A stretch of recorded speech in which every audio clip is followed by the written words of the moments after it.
India ഉൾപ്പെടെ 80 രാജ്യങ്ങളിലെ പൗരന്മാർക്ക് ഖത്തർ സന്ദർശിക്കാൻ ഇനി മുതൽ വിസ വേണ്ട. നടപടി അടിയന്തരമാക്കി പ്രാബല്യത്തിൽ വരും.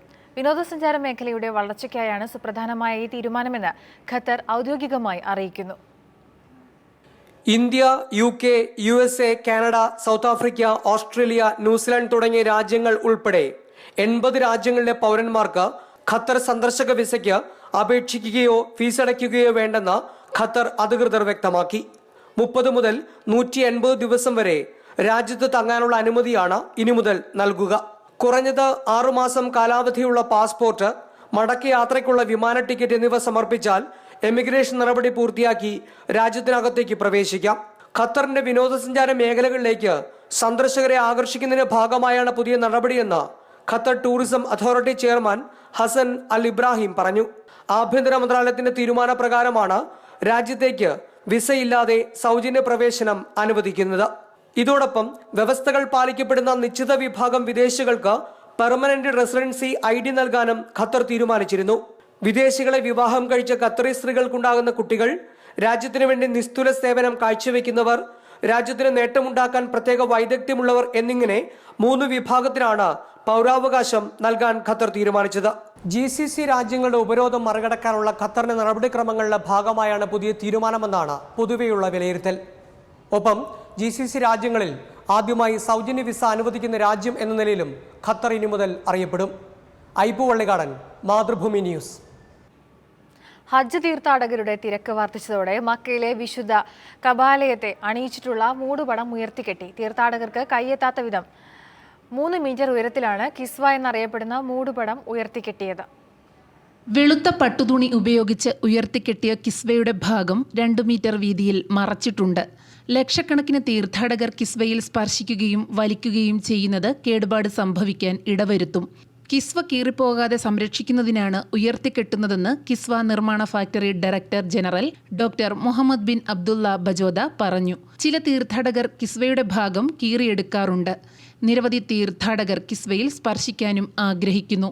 കിസ്വയുടെ കഷ്ണം സൂക്ഷിക്കുന്നതും തൊട്ടുമുത്തുന്നതും പുണ്യം ലഭിക്കുന്ന ആരാധനകളല്ല. ഇതെല്ലാം പരിഗണിച്ചാണ് ഹജ്ജ് കാലത്ത് കിസ്വ തീർത്ഥാടകരുടെ കൈ എത്താത്ത വിധം ഉയർത്തിക്കെട്ടുന്നത്. തീർത്ഥാടനകാലം അവസാനിക്കുന്നതോടെ കിസ്വ താഴ്ത്തുമെന്നും doctor Muhammad bin Abdullah Bajoda പറഞ്ഞു. എല്ലാ വർഷവും ബലിപെരുന്നാളിന് തലേ ദിവസം കിസ്വ മാറ്റി പുതിയത് സ്ഥാപിക്കും. തീർത്ഥാടകർ ഹജ്ജിന്റെ സുപ്രധാന കർമ്മമായ അറഫയിൽ സംഗമിക്കുന്നതിനാൽ മസ്ജിദുൽ ഹറമിൽ തിരക്കുണ്ടാവില്ല. അതുകൊണ്ടാണ് കിസ്വ മാറ്റാൻ ഈ ദിവസം തെരഞ്ഞെടുക്കുന്നത്. പുതിയ കിസ്വയുടെ നിർമ്മാണം മക്കയിലെ ഉമ്മുൽ ജൂദിലെ കിസ്വ ഫാക്ടറിയിൽ പൂർത്തിയായി. കറുത്ത പട്ടുതുണി ഉപയോഗിച്ചാണ് കിസ്വ നിർമ്മിക്കുന്നത്. ഇതിൽ സ്വർണം, വെള്ളി നൂലുകൾ ഉപയോഗിച്ച് ഖുർആൻ സൂക്തങ്ങൾ ആലേഖനം ചെയ്ത് അലങ്കരിക്കും. ഒരു കിസ്വ നിർമ്മിക്കുന്നതിന് 22 മില്യൺ റിയാൽ ചെലവ് വരുമെന്നാണ് കണക്കാക്കുന്നത്. Mathrubhumi news, Riyadh. സങ്കുചിത രാഷ്ട്രീയ ലക്ഷ്യങ്ങൾക്ക് ഹജ്ജിനെ ദുരുപയോഗിക്കാൻ ആരെയും അനുവദിക്കില്ലെന്ന് മക്ക ഗവർണറും സെൻട്രൽ ഹജ്ജ് കമ്മിറ്റി ചെയർമാനുമായ അമീർ ഖാലിദ് അൽ ഫൈസൽ പറഞ്ഞു. ഹജ്ജ് ബോധവൽക്കരണത്തിന്റെ ഭാഗമായി സംഘടിപ്പിക്കുന്ന ക്യാമ്പയിൻ ഉദ്ഘാടനം ചെയ്ത് സംസാരിക്കുകയായിരുന്നു അമീർ. ലക്ഷ്യങ്ങളോടെയുള്ള ഹജ്ജ് തീർത്ഥാടനത്തിന് ആരെയും അനുവദിക്കില്ല. ഹജ്ജ് ക്രമീകരണങ്ങളുടെ മേൽനോട്ടം സൗദി അറേബ്യയിൽ നിന്ന് മാറ്റി അന്താരാഷ്ട്രവൽക്കരിക്കാനുള്ള ആഹ്വാനം അംഗീകരിക്കില്ലെന്നും അമീർ ഖാലിദ് അൽ ഫൈസൽ വ്യക്തമാക്കി.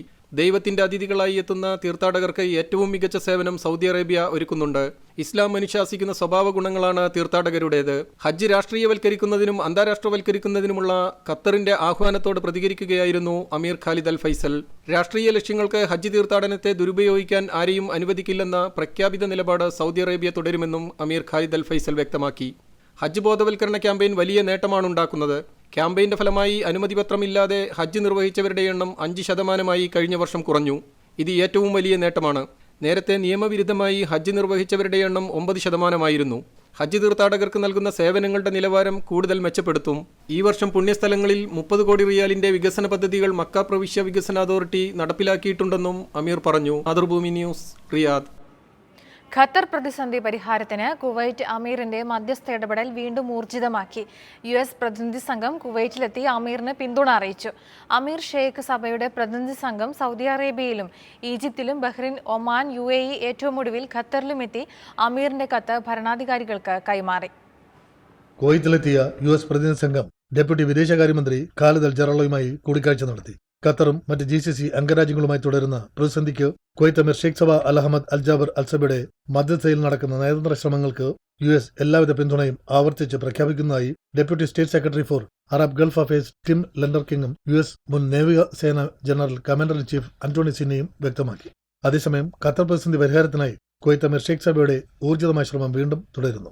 അമീറിന്റെ പ്രതിനിധികളായി കുവൈത്ത് ഉപപ്രധാനമന്ത്രിയും വിദേശകാര്യമന്ത്രിയുമായ ഷെയ്ഖ് സബ അൽ ഖാലിദ് അൽ അഹമ്മദ് അൽ സബ, ക്യാബിനറ്റ് കാര്യമന്ത്രിയും വാർത്താവിതരണ മന്ത്രിയുമായ ഷെയ്ഖ് മുഹമ്മദ് അൽ അബ്ദുള്ള അൽ മുബാരക് അൽ സബ എന്നിവരുടെ നേതൃത്വത്തിലുള്ള പ്രതിനിധി സംഘം സൗദിയിലെത്തി സൗദി രാജാവ് Salman bin Abdul Aziz al സൗദിനുള്ള അമീറിന്റെ കത്ത് സൗദി കിരീടാവകാശി Muhammad bin Salman bin Abdul അസീസിന് കൈമാറി. തുടർന്ന് ഈജിപ്തിലെത്തി Egypt president Abdul Fatah al സിസിയുമായി കൂടിക്കാഴ്ച നടത്തി അമീറിന്റെ കത്തും കൈമാറി. ബഹ്റിനിലെത്തിയ സംഘം അമീറിന്റെ കത്ത് ബഹ്റിൻ രാജാവ് ഹമദ് ബിൻ ഈസ അൽ ഖലീഫയ്ക്കും കൈമാറി.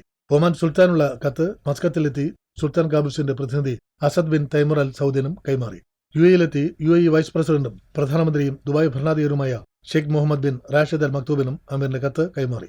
ഏറ്റവും ഒടുവിൽ ഖത്തറിലെത്തിയ പ്രതിനിധി സംഘം അമീറിന്റെ കത്ത് ഖത്തർ അമീർ Sheikh Tamim bin Hamad al താനിക്ക് കൈമാറി. കുവൈത്ത് അമീറിന്റെ മധ്യസ്ഥയിൽ നയതന്ത്രതല ചർച്ചകൾ സജീവമായിരുന്നെങ്കിലും ഇടയ്ക്ക് മന്ദീഭവിച്ചു. എന്നാൽ പ്രശ്നവുമായി ബന്ധപ്പെട്ടവർ തമ്മിൽ നേരിട്ടുള്ള ചർച്ചയ്ക്ക് വഴിയൊരുക്കുന്നതിനുള്ള സാധ്യത തേടുന്നതായിട്ടാണ് അമീറിന്റെ പുതിയ നീക്കത്തെ രാഷ്ട്രീയ നിരീക്ഷകർ വിലയിരുത്തുന്നത്. PC Harish, Mathrubhumi news, Kuwait. ഇന്ത്യയിൽ നിന്ന് UAE-യിലേക്കുള്ള വിമാന സർവീസുകളിലെ സീറ്റ് കോട്ട വർദ്ധിപ്പിക്കാൻ ഇന്ത്യയുടെ സഹകരണം തേടി UAE. ഇന്ത്യയിലെ UAE സ്ഥാനപതി ഡോക്ടർ അഹമ്മദ് അബ്ദുൽ റഹ്മാൻ അൽ ഖന്നയും കേന്ദ്ര വ്യോമയാന വകുപ്പ് മന്ത്രി ജയന്ത് സിൻഹയും ഇത് സംബന്ധിച്ച് കൂടിക്കാഴ്ച നടത്തി.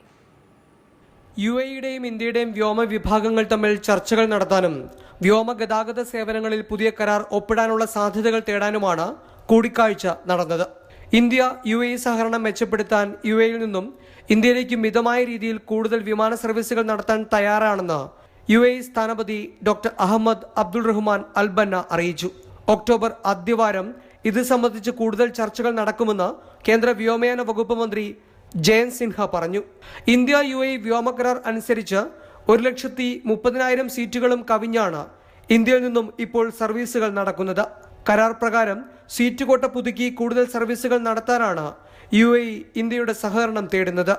ഇന്ത്യയിൽ നിന്നും UAE-യിലേക്കുള്ള സന്ദർശകരുടെയും കുടുംബങ്ങളുടെയും ബിസിനസ് യാത്രക്കാരുടെ എണ്ണം ഗണ്യമായി വർദ്ധിക്കുന്ന സാഹചര്യത്തിലാണ് സീറ്റ് കോട്ട വർദ്ധിപ്പിക്കാൻ UAE ഇന്ത്യയുമായി ത്വരിത ചർച്ചകൾ നടത്തുന്നത്. Mathrubhumi news, Dubai. തിരുവനന്തപുരത്ത് നിന്ന് ഷാർജയിലേക്ക് പുറപ്പെട്ട എയർ അറേബ്യ വിമാനം തിരിച്ചിറക്കി. 7:20 പുറപ്പെട്ട വിമാനം പക്ഷിയിടിച്ചതിനെ തുടർന്നാണ് തിരുവനന്തപുരത്ത് തന്നെ തിരിച്ചിറക്കിയത്. യാത്രക്കാരെല്ലാം സുരക്ഷിതരാണ്. ഇടിയുടെ ആഘാതത്തിൽ വിമാനത്തിലുണ്ടായ ചെറിയ തകരാറുകൾ പരിഹരിച്ച ശേഷം നാളെ രാവിലെ വിമാനം വീണ്ടും പുറപ്പെടുമെന്ന് എയർ അറേബ്യ അധികൃതർ അറിയിച്ചു. ഇന്ത്യ സൗദി തൊഴിൽ സഹകരണ കരാർ സൗദി മന്ത്രിസഭ അംഗീകരിച്ചു. കിരീടാവകാശിയും പ്രതിരോധ മന്ത്രിയുമായ അമീർ മുഹമ്മദ് ബിൻ സൽമാന്റെ അധ്യക്ഷതയിൽ ചേർന്ന മന്ത്രിസഭാ യോഗമാണ് കരാറിന് അംഗീകാരം നൽകിയത്. പ്രധാനമന്ത്രി നരേന്ദ്രമോദി 2016 ഏപ്രിൽ 3 സൗദി സന്ദർശിച്ച വേളയിൽ ഒപ്പുവച്ച തൊഴിൽ കരാറിനാണ് മന്ത്രിസഭ അംഗീകാരം നൽകിയത്. ഇന്ത്യയിൽ നിന്നുള്ള തൊഴിലാളി റിക്രൂട്ട്മെന്റ് കാര്യക്ഷമമാക്കുന്നതിനാണ് ഇരു രാജ്യങ്ങളും കരാർ ഒപ്പുവച്ചത്. വിദേശ എഞ്ചിനീയറിംഗ് കമ്പനികൾക്ക് സൗദിയിൽ 100% നിക്ഷേപം നടത്തി പ്രവർത്തിക്കുന്നതിന് ലൈസൻസ് അനുവദിക്കാനും മന്ത്രിസഭ തീരുമാനിച്ചു. 10 വർഷത്തിൽ കൂടുതൽ പരിചയസമ്പത്തുള്ള 4 രാജ്യങ്ങളിൽ ശാഖകളുള്ള വൻകിട എഞ്ചിനീയറിംഗ് കമ്പനികൾക്കാണ് ഇത്തരത്തിൽ ലൈസൻസ് അനുവദിക്കുന്നത്. തീർത്ഥാടകർക്ക് സമാധാനത്തോടെ സുരക്ഷിതമായി ആരാധനാകർമ്മങ്ങൾ നിർവഹിക്കുന്നതിനാവശ്യമായ മുഴുവൻ സേവനങ്ങളും ഒരുക്കാൻ കിരീടാവകാശി മുഹമ്മദ് ബിൻ സൽമാൻ നിർദ്ദേശം നൽകി. ഹജ്ജ് തീർത്ഥാടകർക്ക് ഏറ്റവും മികച്ച സേവനങ്ങളാണ് ഒരുക്കുന്നത്. ഓരോ വർഷം കഴിയുന്തോറും സേവന നിലവാരം കൂടുതൽ മെച്ചപ്പെടുത്താൻ കഴിയുന്നുണ്ടെന്നും മന്ത്രിസഭ വിലയിരുത്തി. ഇറാനിലെ സൗദി നയതന്ത്ര കാര്യാലയങ്ങൾക്ക് നേരെയുണ്ടായ ആക്രമണങ്ങളിൽ അന്വേഷണം സ്തംഭനാവസ്ഥയിലാണ്. അന്വേഷണം തടസ്സപ്പെടുത്തുന്ന ഇറാൻ നിലപാടിനെ മന്ത്രിസഭ അപലപിച്ചു. സിറിയയിൽ ഇടക്കാല ഭരണകൂടം സ്ഥാപിക്കുകയും പുതിയ ഭരണഘടന നിർമ്മിക്കുകയും വേണമെന്ന് മന്ത്രിസഭ ആവർത്തിച്ച് വ്യക്തമാക്കി. ജനീവ പ്രഖ്യാപനത്തിന്റെയും UN രക്ഷാസമിതി പ്രമേയത്തിന്റെയും അടിസ്ഥാനത്തിൽ സിറിയയിൽ പരിഹാരം കാണണമെന്നാണ് സൗദി അറേബ്യ ആഗ്രഹിക്കുന്നതെന്നും മന്ത്രിസഭ അഭിപ്രായപ്പെട്ടു. Mathrubhumi news, Riyadh. സൗദി അറേബ്യയിലെ ചെറുകിട സ്ഥാപനങ്ങളിൽ അടുത്ത മാസം മുതൽ സ്വദേശീവൽക്കരണ പദ്ധതിയായ നിഥാഖത്ത് ബാധകമാക്കാൻ ആലോചന. പരിഷ്കരിച്ച നിഥാഖത്ത് അടുത്ത മാസം 3 നിലവിൽ വരുമെന്ന് തൊഴിൽ മന്ത്രാലയം നേരത്തെ പ്രഖ്യാപിച്ചിരുന്നു. അതിനിടെയാണ് ചെറുകിട സ്ഥാപനങ്ങളിലും നിഥാഖത്ത് ബാധകമാക്കാൻ ആലോചന നടക്കുന്നത്. 5-നും 9-നും ഇടയിൽ ജീവനക്കാരുള്ള ചെറുകിട സ്ഥാപനങ്ങൾ നിലവിൽ നിതാക്കാത്തിന്റെ പരിധിയിൽ ഉൾപ്പെടുത്തിയിട്ടില്ല. ജീവനക്കാരുടെ എണ്ണത്തിന്റെ അടിസ്ഥാനത്തിൽ ചെറുകിട സ്ഥാപനങ്ങളെ 2 വിഭാഗമായി തരംതിരിച്ചിട്ടുണ്ട്.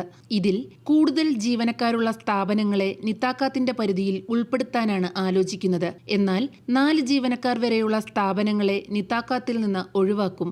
10-ൽ കൂടുതൽ ജീവനക്കാരുള്ള സ്വകാര്യ സ്ഥാപനങ്ങൾക്കാണ് നിലവിൽ നിതാക്കാത്ത് ബാധകം. അതേസമയം പരിഷ്കരിച്ച നിതാക്കാത്ത് സെപ്റ്റംബർ 3-ന് നിലവിൽ വരുമെന്ന് തൊഴിൽ സാമൂഹിക വികസന മന്ത്രാലയം വ്യക്തമാക്കി. സ്വകാര്യ മേഖലയിൽ കൂടുതൽ സ്വദേശികൾക്ക് തൊഴിലവസരം ലഭ്യമാക്കുന്നതിനാണ് പരിഷ്കരിച്ച നിതാക്കാത്ത് നടപ്പിലാക്കുന്നത്.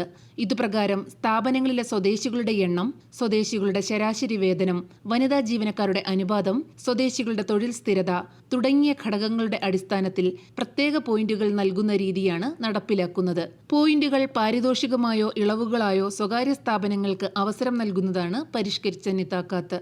പരിഷ്കരിച്ച നിതാക്കാത്തിൽ കൂടുതൽ പോയിന്റ് നേടുന്ന സ്ഥാപനങ്ങൾക്ക് മാനവശേഷി വികസന നിധി സഹായം നൽകുമെന്നും തൊഴിൽ സാമൂഹിക വികസന മന്ത്രാലയം വ്യക്തമാക്കി.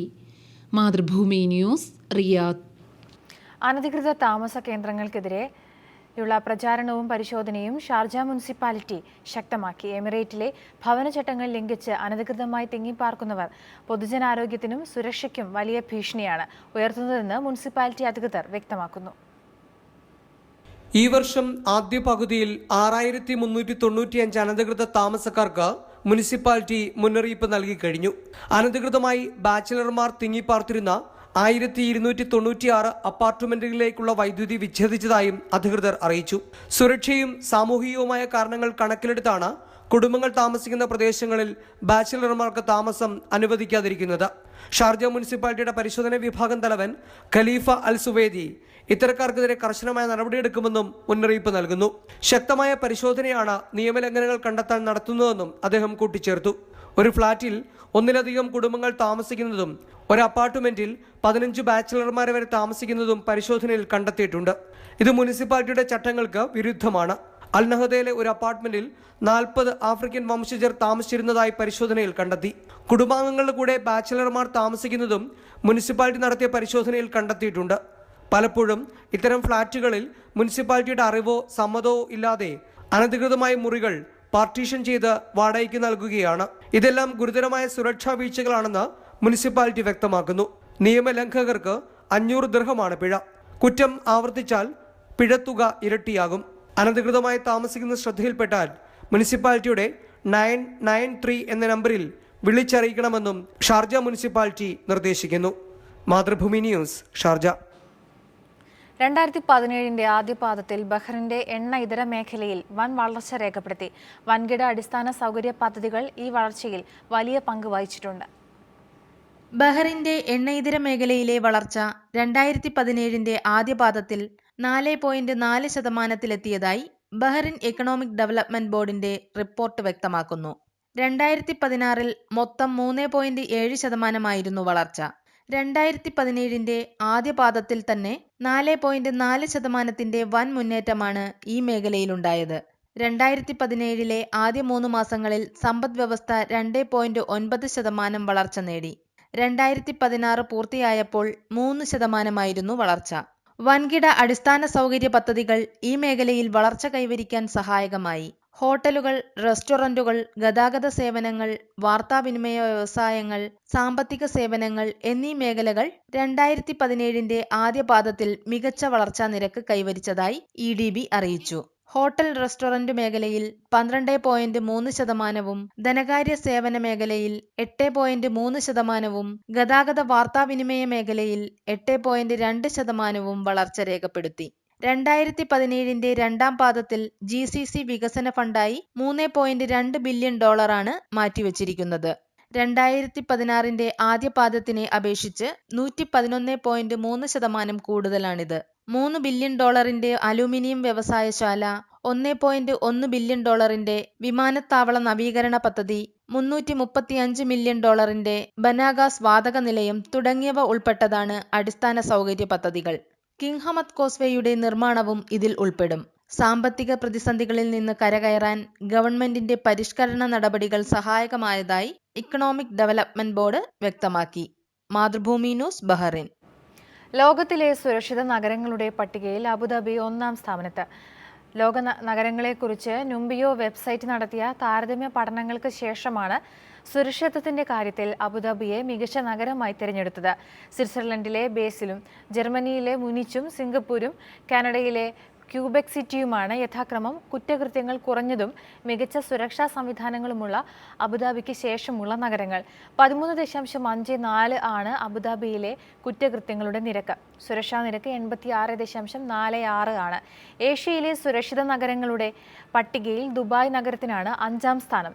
ഏഷ്യയിലെ ഏറ്റവും സുരക്ഷിതമല്ലാത്ത നഗരം ബംഗ്ലാദേശാണ്. ലോകത്തിലേത് ഹോണ്ടുറാസിലെ സാൻ പെഡ്രോ ആണ്. സുലോയാണ്. ഇടവേള.